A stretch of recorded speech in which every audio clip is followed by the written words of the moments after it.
रामायण की 100 सीखें। ऋषि विश्वामित्र जब राम और लक्ष्मण को लेके मिथिला नगरी पहुंचे तो वहां सीता जी के स्वयंवर की तैयारियां हो रही थी। सीता जी ने शिव जी के एक पुराने एंशियंट धनुष हाथ में सहजता से उठा के झाड़ पोंछ के रख दिया।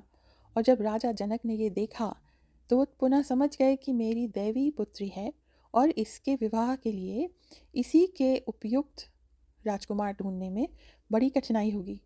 इसीलिए उन्होंने स्वयंवर रचाया था। हमें जहाँ पहुँचना होता है वहाँ हम पहुँच तो जाते हैं, लेकिन कर्म करके।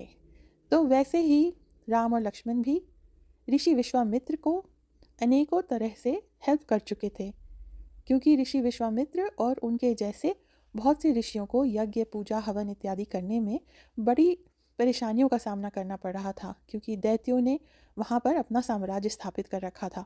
इसीलिए वो राजा दशरथ से राम और लखन को मांग के लाए थे। अब स्वयंवर में राम जी ने धनुष तो एक बार में ही उठाया और तोड़ दिया, लेकिन उनका ऐसा करने से पहले जितने राजा वहाँ बैठे थे उन सब ने बड़ा जोर बल लगाया, लेकिन किसी के हाथों से धनुष हिला तक नहीं। क्योंकि ये राजा सिर्फ नाम के राजा थे, कर्मों के राजा नहीं। अब राजाओं ने ये सोचा कि ये देखने में तो छोटे से बालक लग रहे हैं राम और लक्ष्मण, इनको हम हरा देंगे और इनको सीता जी से विवाह करने नहीं देंगे। उस समय जब राजाओं के मन में ऐसे उद्दंड ख्यालात आ रहे थे, परशुराम भगवान वहां पहुंच गए, क्योंकि परशुराम के क्रोध से सारा संसार अवगत था। सारे राजा चुप के एक कोने में दुबक गए और परशुराम आए और उन्होंने कहा कि ये धनुष किसने तोड़ा।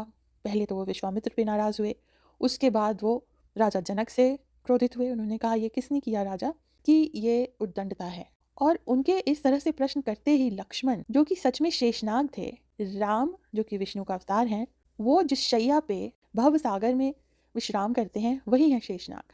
सबसे लॉयल, सबसे डिवोटेड भगवान विष्णु के परम भक्त। उनके सामने कोई राम की किसी भी बात में कोई कमी निकाल दे ये मुनासिब नहीं था।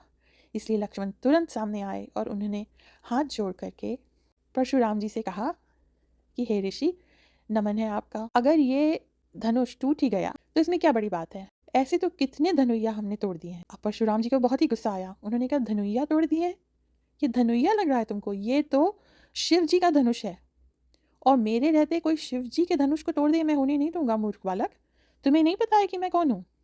तुम्हारी कैसे हिम्मत पड़ रही है हमसे इस तरह से बात करने की? लक्ष्मण जो कि चंचल और तुरंत रिएक्शन देने वाले थे, वो आगे आए और उन्होंने कहा कि मैं हूँ रघुवंश का राम का भाई लक्ष्मण, और हमारे यहाँ धनुष तोड़ना, युद्ध करना, ये सब हमारे कुल की रीत। लेकिन हमारे यहाँ ऋषि से, भक्त से, निर्बल से और गाय से अपना बल नहीं दिखाते। इसलिए मैं हाथ जोड़ के आपसे विनती करता हूँ कि आप भी मेरे प्रभु श्री राम के प्रति कठोर वचनों का उपयोग ना करें। अब परशुराम को और गुस्सा आया।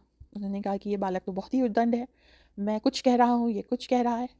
तो उन्होंने कहा, हे विश्वामित्र, चलो जरा इस बालक को बताओ कि मेरा कितना गुण है, मैं कितना बली हूँ, मुझसे सब लोग कितना डरते हैं। ऐसे मेरी कहानियाँ बताओ, क्योंकि इसे शायद ठीक से पता नहीं है, इसे शायद आइडिया नहीं है कि मैं कितना कितना खतरनाक हो सकता हूँ।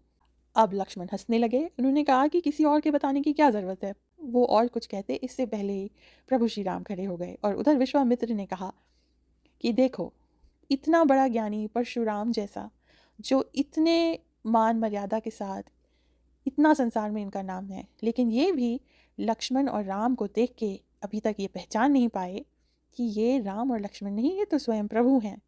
और जो दिख रहा है उसके धोखे में इतने बड़े ज्ञानी भी आ गए। तो रामायण से हमें यही सीख मिलती है कि एक तो हर चीज़ विधि का विधान होती है।